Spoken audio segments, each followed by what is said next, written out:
ایو خیبر کا قلعہ فتح نہیں ہوا، ابو بکر رضی اللہ عنہ سے نہیں ہوا، عمر رضی اللہ عنہ سے نہیں ہوا۔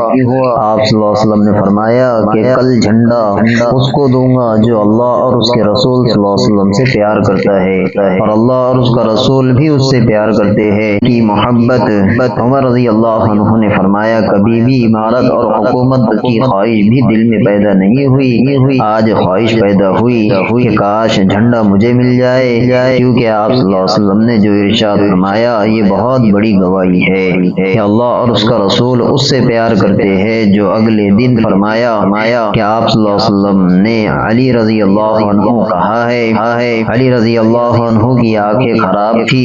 دیکھ نہیں سکتے تھے، کہا کہ جی آنکھیں خراب ہے، فرمایا بلاؤ کو بلایا گیا، آنکھوں میں لعاب مبارک ڈالا، پھر فرمایا کہ جاؤ ان سے پہلے ایک صحابی حملہ وار ہوئے تھے، حضرت سعید بن عامر رضی اللہ عنہ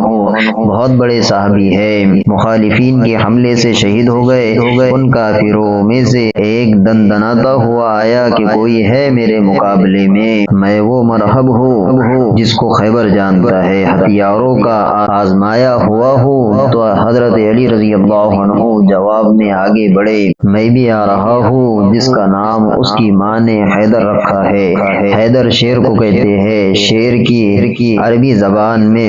100 کے قریب نام ہے، میں شیر ہوں جنگل کا جس کو دیکھ کر سب کے ہوش گم ہو جاتے ہیں، کہا میں جنگل کا شیر ہوں، ایک ہی وار میں 2 ٹکڑے کر دیے اور خیبر کے قلعے کو اٹھا کر پھینک دیا، جس کو بعد میں 40 آدمیوں نے اٹھایا۔ جو دنیا میں بڑے ہوتے ہیں تو دین میں آنے کے بعد ادھر بھی بڑے بن جاتے ہیں، تو جن لوگوں کو اللہ نے دنیا میں وجاہت دی ہے تو میرے بھائیوں کیوں ضائع کرتے ہو، کتنے کمال ہوں گے۔ اللہ تعالی ہم تمام کو سنی باتوں پر عمل کرنے کی توفیق عطا فرمائے، اور اللہ تعالی ہم تمام کو اپنی رضا نصیب فرمائے۔ ویڈیو پسند آئے تو ویڈیو کو لائک کرے، کمنٹ کرے، شیئر کرے، اور ہمارے چینل کو سبسکرائب کرنا نہ بھولے۔